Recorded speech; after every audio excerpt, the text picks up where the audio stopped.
Bismillah. Assalamualaikum warahmatullahi wabarakatuh.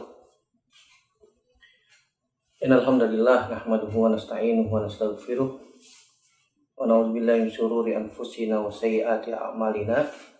May yahdihillahu fala mudhillalah wa may yudlilhu fala hadiyalah. Asyhadu an la ilaha illallah wahdahu la syarikalah wa asyhadu anna Muhammadan abduhu wa rasuluhu la nabiyya ba'dah. Ya ayyuhallazina amanu taqullaha haqqa tuqatih wa la tamutunna illa wa antum muslimun. Amma ba'du, fa inna asdaqal hadits kitabullah wa khairal hadi Muhammadin sallallahu alaihi wasallam. Syarrul umuri muhdatsatuha wa kullu muhdatsatin bid'ah wa kullu bid'atin dhalalah wa kullu dhalalatin finnar. Ayo ikhwah, saudaraku yang semoga dirahmati oleh Allah Subhanahu wa taala. Alhamdulillah, segala puji hanya milik Allah Subhanahu wa taala yang telah kembali mengumpulkan kita berjumpa di dalam media ini untuk melanjutkan pelajaran kita dari kitab Ad-Durus Al-Yaumiyah. Sekarang kita masuk pelajaran yang ke-100. Pelajaran yang ke-100 yaitu tahrimu syurbil khamri, haramnya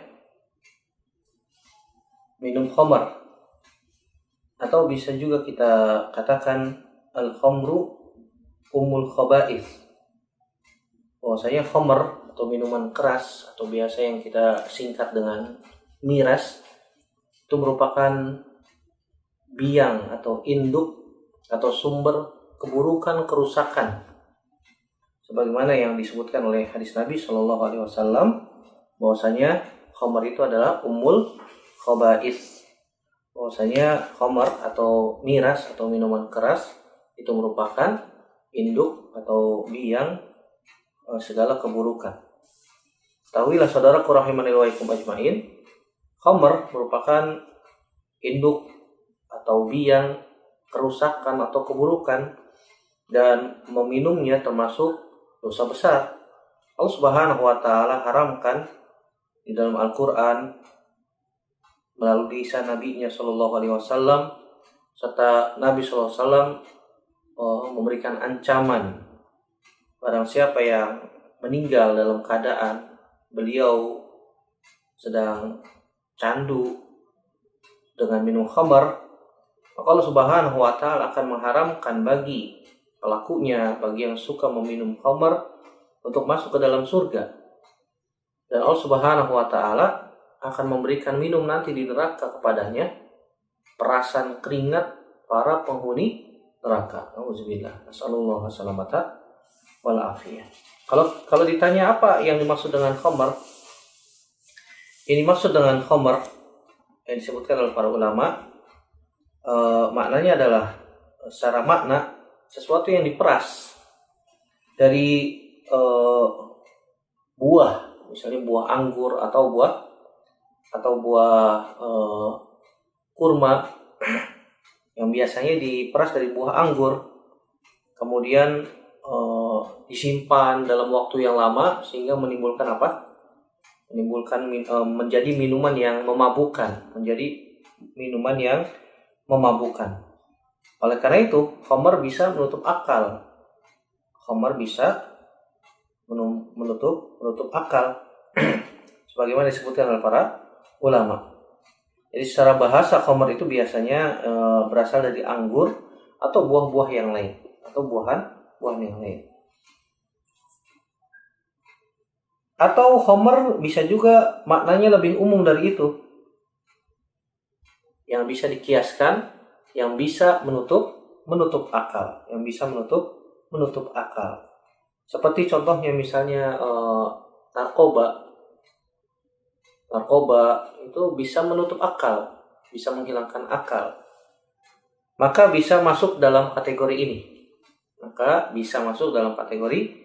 Sebagaimana Nabi Shallallahu Alaihi Wasallam mengatakan dalam hadis Abdullah bin Umar radhiyallahu anhuma, beliau mengatakan Nabi Shallallahu Alaihi Wasallam bersabda, kullu muskirin khamrun wa kullu khamrin haramun wa man syaribal khamra fid dunya famata wa huwa yudminuha wa lam yatub lam yashrabha fil akhirah.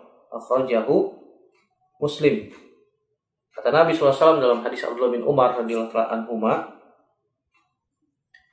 bahwasanya setiap yang memabukkan adalah khamar, dan setiap khamar adalah haram.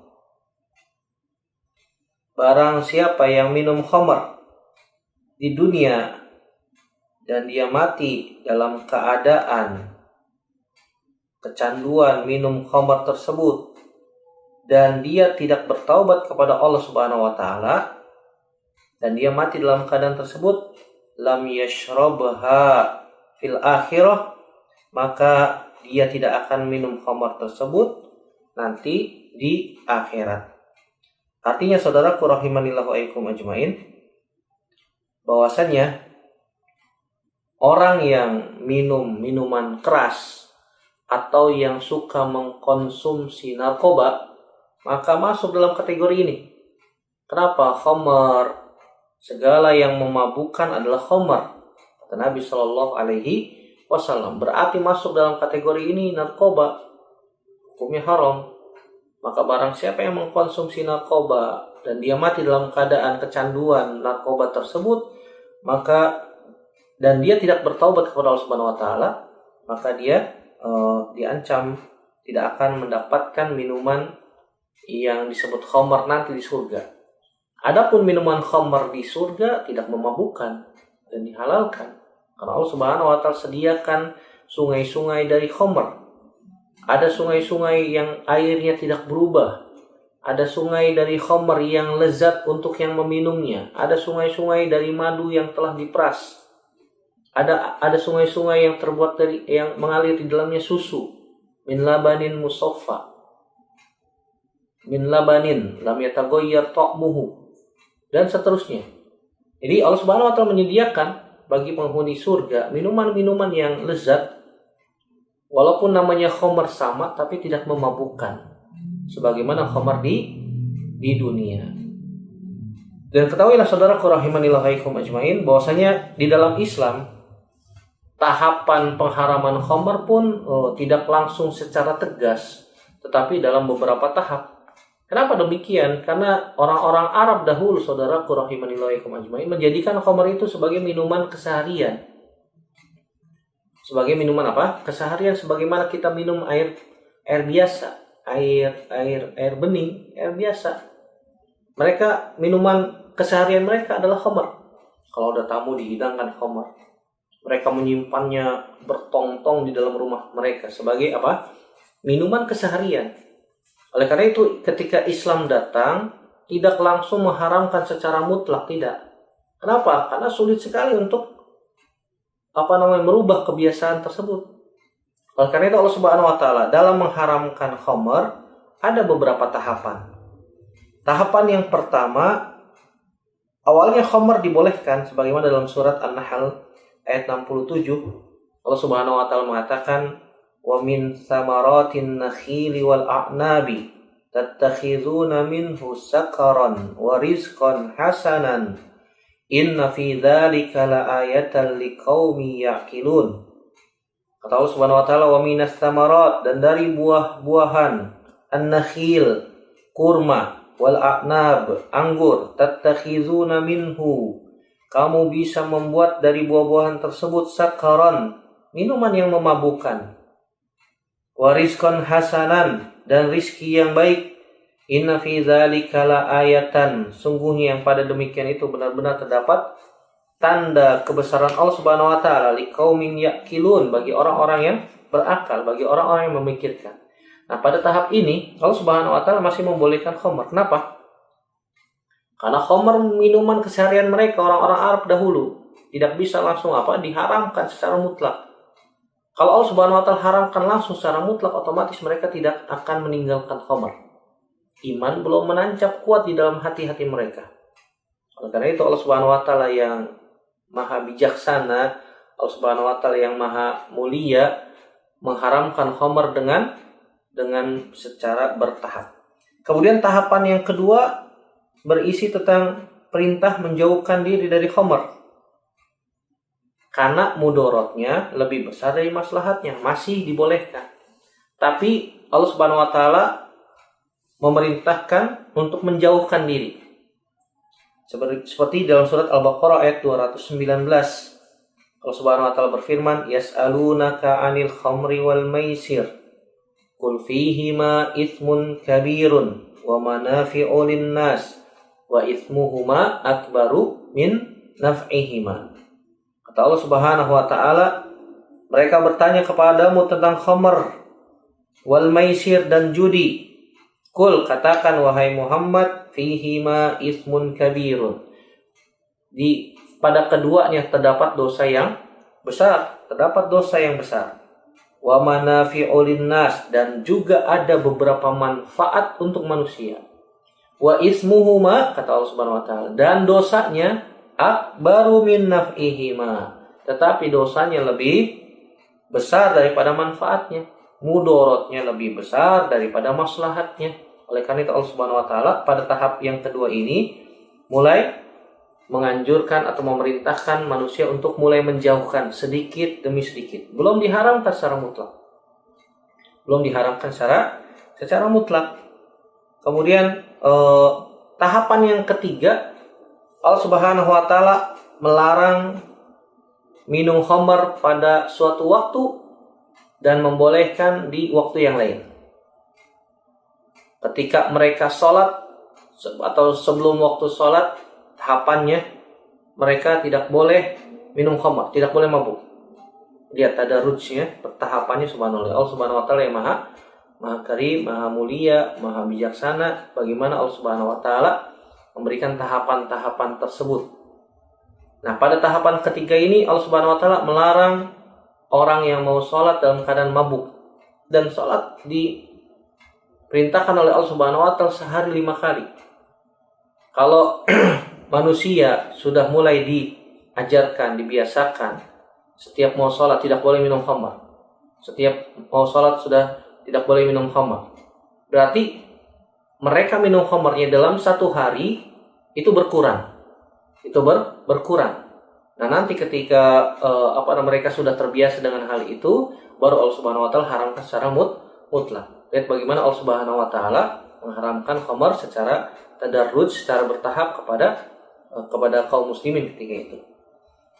Jadi tahapan yang ketiga masih dibolehkan pada suatu waktu dan dilarang pada waktu yang lain. Sebagaimana dalam surat An-Nisa ayat 43, Allah Subhanahu wa taala mengatakan, "Ya ayyuhallazina amanu la taqrabus sholata wa antum sukara hatta ta'lamu ma taqulun." Wahai orang-orang yang beriman, la taqrabus sholata, jangan dekati sholat, jangan masuk ke dalam sholat. Wa antum sukara, dalam keadaan sedang mabuk. Hatta ta'lamu ma taqulun, sehingga kamu mengerti apa yang kamu ucapkan. Sehingga kalian mengerti, mengetahui, memahami apa yang kalian ucapkan.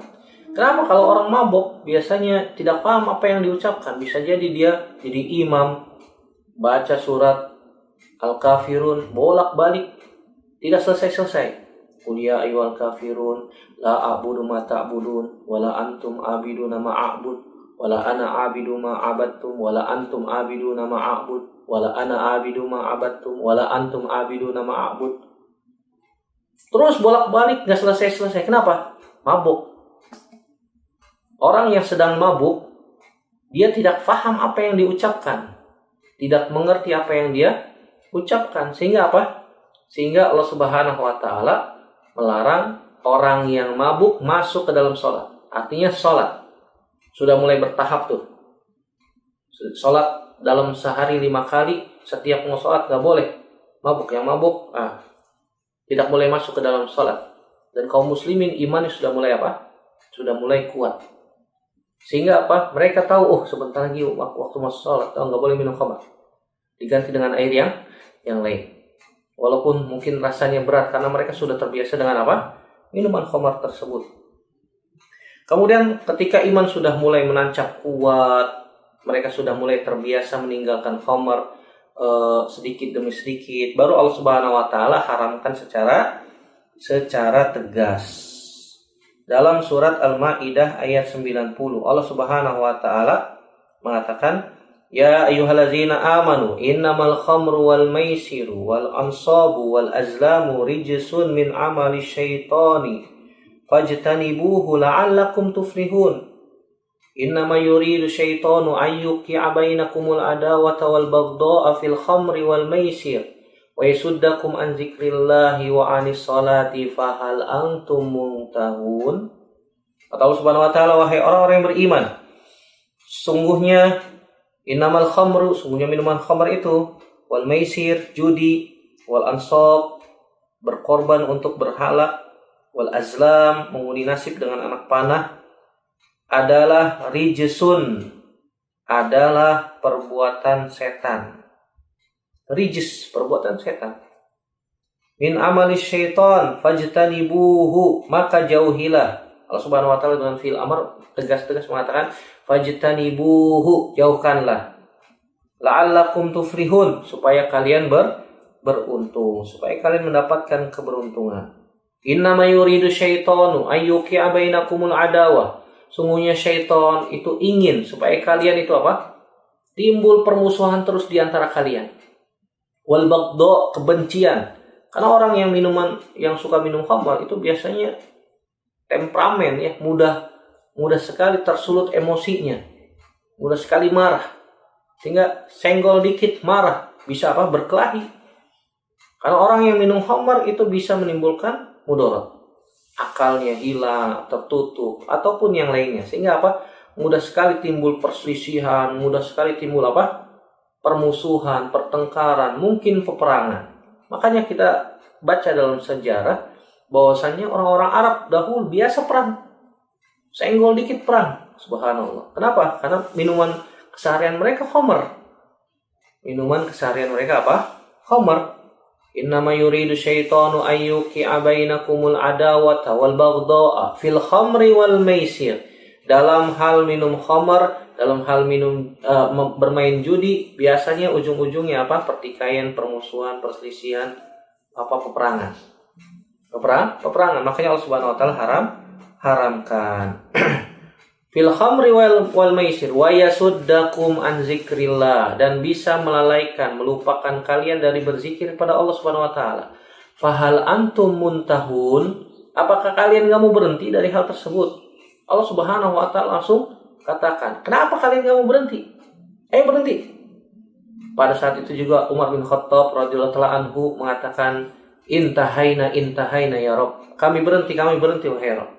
Karena Umar bin Khattab termasuk sahabat yang suka minum khamar. Walaupun di dalam beberapa riwayat disebutkan beliau pernah sholat subuh mengimami baca surat Al-Kafirun nggak selesai. Kenapa? Malamnya mabuk. Tapi hadis ini diperbincangkan oleh para ulama. Ada yang mengatakan doif, ada yang mengatakan doif, tidak sahih. Intahaina ya Rabb, kami berhenti wahai Rabb. Kemudian Allah Subhanahu wa taala, kemudian para kaum muslimin di kota Madinah ketika itu banjir khamar. Kenapa? Kaum muslimin semuanya menumpahkan khamar-khamar yang ada di dalam rumah mereka. Karena Allah Subhanahu wa taala secara tegas mengharamkan khamar. Ini dia saudaraku rahimani wa ikum ajmain, bahwasanya khamar merupakan umul khaba'is, induknya keburukan, sebagaimana kata Nabi SAW, dari khamar itu timbul penganiayaan, pembunuhan, pengeroyokan, perampasan, perkelahian, perusakan, pemerkosaan, dan deretan kejahatan-kejahatan yang lain. Oleh karena itu Allah Subhanahu wa taala mengharamkan minuman khamar. Setiap yang memabukkan adalah khamar, dan setiap khamar adalah haram. Dalam riwayat yang lain disebutkan Nabi SAW mengatakan, Sa'ala Nabi SAW anil khamr, atau Nabi SAW pernah ditanya dari sahabat Tariq bin Suwaid radhiyallahu anhu, anahu sa'ala, an-Nabi sallallahu alaihi wasallam anil khamri, bahwasanya Tariq bin Suwaid radhiyallahu anhu pernah bertanya kepada Nabi sallallahu alaihi wasallam tentang khamr. Fanahahu. Kemudian Nabi sallallahu alaihi wasallam pun melarangnya. Faqala. Kemudian Tariq bin Suwaid radhiyallahu anhu mengatakan, "Innama asna'u halid dawa." Wahai Rasulullah, aku membuat obat dari khamr tersebut, dari alkohol gitu ya. Dari alkohol dari khamar tersebut aku membuat obat. Faqala innahu laysa bidawain walakinnahu da'un, akhrajahu Muslim. Kata Nabi sallallahu alaihi wasallam, sungguhnya itu bukan obat, tetapi itu adalah penyakit. Hadis ini diriwayatkan oleh Imam Muslim. Dari hadis ini kita bisa ambil pelajaran bahwasannya khamar tidak boleh dikonsumsi sedikit pun juga dengan tujuan alasan apapun juga. Walaupun untuk obat. Walaupun untuk apa? Obat. Apalagi obat banyak yang menggunakan alkohol.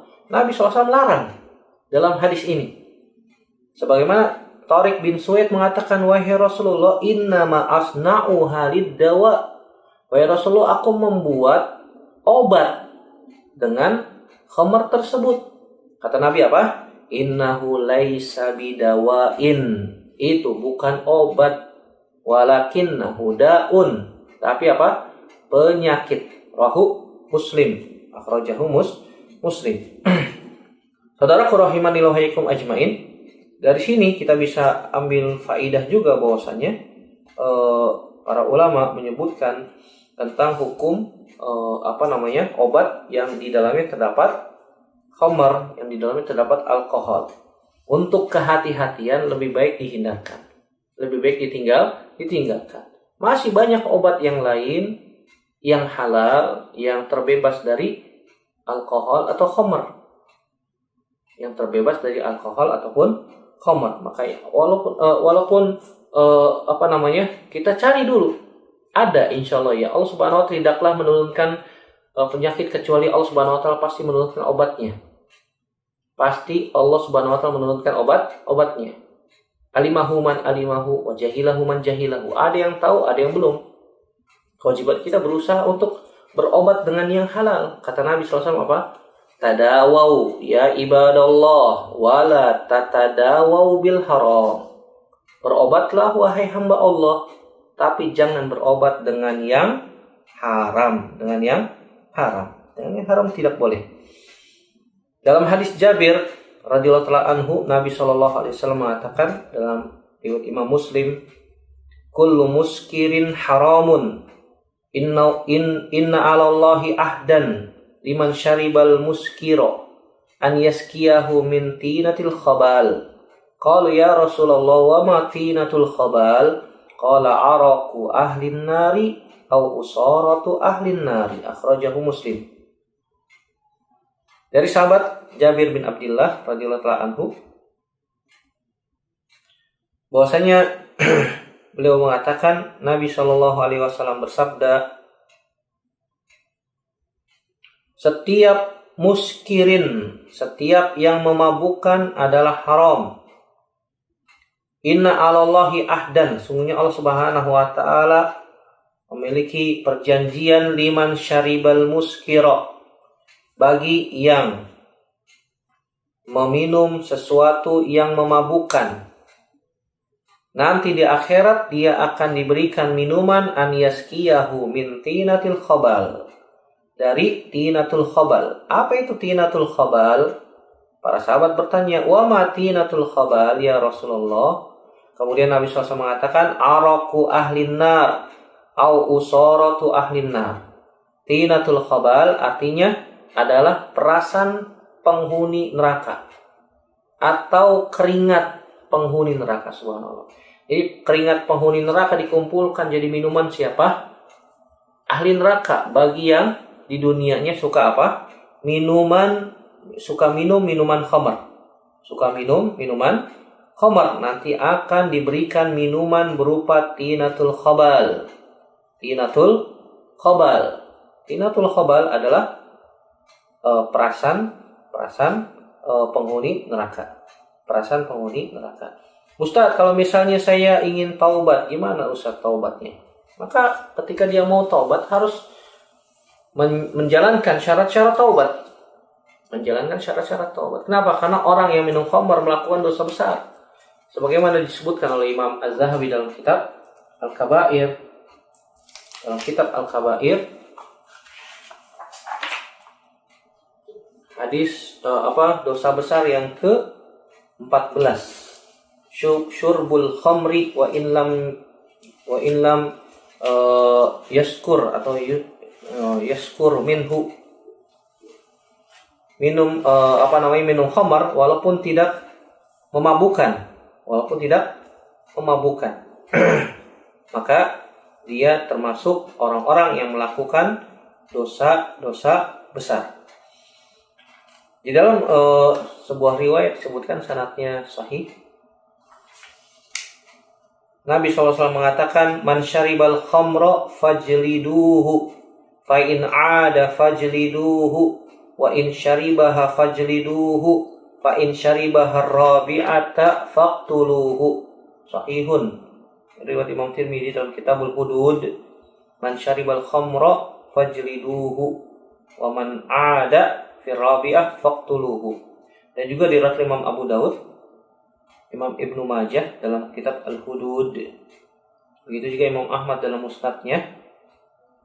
Riwayatnya banyak dari beberapa jalan yang kesimpulannya bahwasanya hadis ini sahih. Tapi menurut jumhur ulama bahwasanya hadis ini telah dimansukh, walakinnahu mansukh inda jumhur ahli ilmi. Telah dimansukh. Ada hadis juga dari Amr bin Harith, haddatsani Amr bin Shu'aib, dari bapaknya dari Abdullah bin Amr dari Rasulullah SAW mengatakan, man taraka salata sukaron maratan wahidah, barang siapa yang meninggalkan salat dalam keadaan mabuk satu kali saja, faka'annama kanat lahud dunya wa ma 'alaiha fasulibaha, maka barang siapa yang meninggalkan salat sekali saja karena mabuk, maka dia harus disalib. Wa man taraka salata arba marratin sukaron, barang siapa yang meninggalkan salat 4 kali dalam keadaan mabuk, kana haqqan 'ala Allahi an yaskiyahu min tinatil khabal, maka Allah Subhanahu wa taala berhak memberikan dia minum nanti di akhirat dengan tinatul khabal. Qila ya Rasulullah, wa ma tinatul khabal? Wahai Rasulullah, apa itu tinatul khabal? Nabi SAW mengatakan usaratu ahli jahannam, yaitu perasan keringat penghuni neraka jahannam. Sanadnya sahih diriwayatkan Imam Ahmad. Wa qala Az-Zahabi mu'aqiban al-Hakim fil Mustadrak gharibun jiddan. Imam Az-Zahabi mengatakan berkaitan tentang riwayat Imam Hakim dalam Mustadraknya, ini hadisnya gharibun jiddan. Tapi ada beberapa riwayat yang hampir senada di riwayat Imam Muslim yang sahih. Begitu juga Nabi SAW mengatakan, man syaribal khamra fid dunya hurimaha fil akhirah, barang siapa yang minum khamar di dunia maka akan diharamkan nanti di akhirat. Mudminul khamri in mata laqiyallah ka'abidi wasan. Kata Nabi SAW dalam riwayat Imam Ahmad dalam musnadnya, disebutkan pecandu minuman khamar jika dia mati dalam keadaan tersebut, maka dia akan berjumpa dengan Allah seperti sebagaimana penyembah berhala. Sallallahu salamata wal afiyah. Jadi minum khamar termasuk dosa besar. Barang siapa yang minumnya di dunia, maka Allah Subhanahu wa taala akan haramkan dia minum khamar nanti di akhirat. Dan jika dia mati dalam keadaan candu minuman keras tersebut, maka Nabi katakan dia matinya seperti penyembah berhala. Nauzubillah. Nasallallahu salamata wal afiyah. Kemudian hadis Abdullah bin Umar radhiyallahu anhuma, beliau mengatakan Nabi SAW bersabda, man syaribal khamra fid dunya lam yaqbalillahu lahu salatan arba'ina sabahan. Barang siapa yang minum khamar di dunia, maka Allah tidak akan terima salatnya selama 40 hari. Fa in taba taballahu alaihi. Jika dia bertaubat, Allah terima taubatnya. Sekali. Wa in ada lam yaqbalillahu lahu salatan arba'ina sabahan. Kalau dia balik lagi minum khamar, maka Allah tidak terima lagi salatnya 40 hari. Fa in taba taballahu alaihi. Yang kedua taubat lagi, taubat Allah terima taubatnya. Fa in ada, kalau dia balik lagi minum lagi yang ketiga, lam yaqbalillahu lahu salatan arba'ina sabahan. Allah tidak terima salatnya selama 40 hari. Fa in taba taballahu alaihi. Taubat lagi yang ketiga. Fa in ada rabi'ah.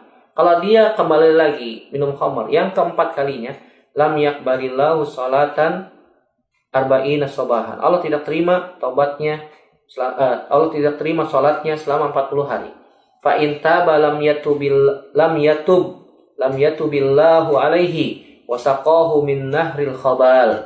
Kalau dia bertaubat setelah yang keempat kalinya, Allah tidak terima taubatnya. Subhanallah. Kalau dia sudah 4 kali seperti itu, taubatnya tidak diterima, kata Nabi SAW. Dan Allah akan memberikan dia minum dari sungai Khobal. Sungai Khobal, sungai keringat penghuni neraka jahanam. Jadi ini ancaman dari Nabi SAW bagi yang suka minum khamar. Maka hendaknya ditinggalkan, wahai saudaraku rahimanillah wa ikum ajmain, segala hal yang berkaitan tentang khamar yang memabukkan, yang bisa menghilangkan akal. Dan Islam ini agama yang mulia, agama yang karim, agama yang hanif, agama yang sayang kepada pemeluknya. Allah Subhanahu wa taala ingin agar kita sehat, agar kita berakal, agar kita mati dalam keadaan membawa pahala, mendapatkan keridhaan dari Allah Subhanahu wa taala, bukan mendapatkan kemurkaan Allah Subhanahu wa taala. Allah Subhanahu wa taala ingin hambanya agar masuk surga, dikumpulkan bersama orang-orang tercinta di dalam sebuah kampung halaman yang penuh dengan keridhaan dari Allah Subhanahu wa taala dan kenikmatan dari Allah Subhanahu wa taala. Oleh karena itu saudaraku rahimahillah wa ikum ajmain, bagi orang-orang yang masih suka minum khamar, mabuk-mabukan, apalagi di bulan Ramadan, Allah karim, Allah mulia. Bulan Ramadan lebih mulia lagi. Allah Subhanahu wa taala ingin hamba-hambanya bertaubat selama masih ada nafas, bertaubat kepada Allah Subhanahu wa taala, berharap ampunan dari Allah Subhanahu wa taala. Apalagi bulan Ramadan adalah bulan yang banyak takfiruz dzunub, banyak dihapuskan dosa oleh Allah Subhanahu wa taala. Salat menghapuskan dosa, puasa menghapuskan dosa, belum lagi amalan-amalan yang lain. Kata Nabi SAW, man shoma ramadhana imanan wa ihtisaban ghufira lahu ma taqaddama min dzanbihi. Barang siapa yang berpuasa karena iman dan ihtisab, mengharapkan pahala dari Allah Subhanahu wa taala, ghufira lahu ma taqaddama min dzanbihi. Maka Allah Subhanahu wa taala akan ampuni dosa-dosanya dia yang telah lalu. Kalau puasanya dengan dasar iman dan ihtisab, yakin ini perintah dari Allah dan mengharapkan pahala dari Allah Subhanahu wa taala. Begitu juga salat. Kata Nabi SAW, man qama ramadhana imanan wa ihtisaban ghufira lahu ma taqaddama min dzanbihi. Barang siapa yang salat, maka Allah Subhanahu wa taala akan ampuni dosanya yang telah lalu. Dengan dasar apa salatnya? Iman dan ihtisab. Begitu juga Nabi SAW mengatakan, idza qamal abdu yusalli, jika seorang hamba bangun salat, utiya bizunubihi kulliha, maka dia akan didatangkan dengan dosa-dosanya seluruhnya. Wa wudi'a ala ra'sihi wa atiqaihi, maka dosa-dosa itu akan diletakkan di atas kepalanya dan di atas kedua bahunya. Fa kullama raka'a aw sajada tasaqqatat minhu, ketika dia ruku atau sujud, maka dosa-dosanya akan berguguran, dosa-dosanya akan berjatuhan. Ini rahmat dari Allah Subhanahu wa taala. Bulan Ramadan, mumpung kita masih diberikan umur oleh Allah Subhanahu wa taala, maka tinggalkan, wahai saudaraku yang mengharapkan surga Allah Subhanahu wa taala. Semoga Allah Subhanahu wa taala mudahkan kita untuk meninggalkan maksiat. Semoga Allah Subhanahu wa taala mudahkan juga, berikan taufik kepada kita agar kita dapat menjalankan ketaatan kepada Allah Subhanahu wa taala, mendulang pahala di bulan Ramadan. Semoga Allah Subhanahu wa taala menerima amal-amal kita, mengampuni dosa-dosa kita, dan semoga Allah Subhanahu wa taala kembali mengumpulkan kita semua di dalam surganya. tanpa hisab dan tanpa azab. Amin ya rabbal alamin. Demikian yang bisa kita bahas pada kesempatan kali ini.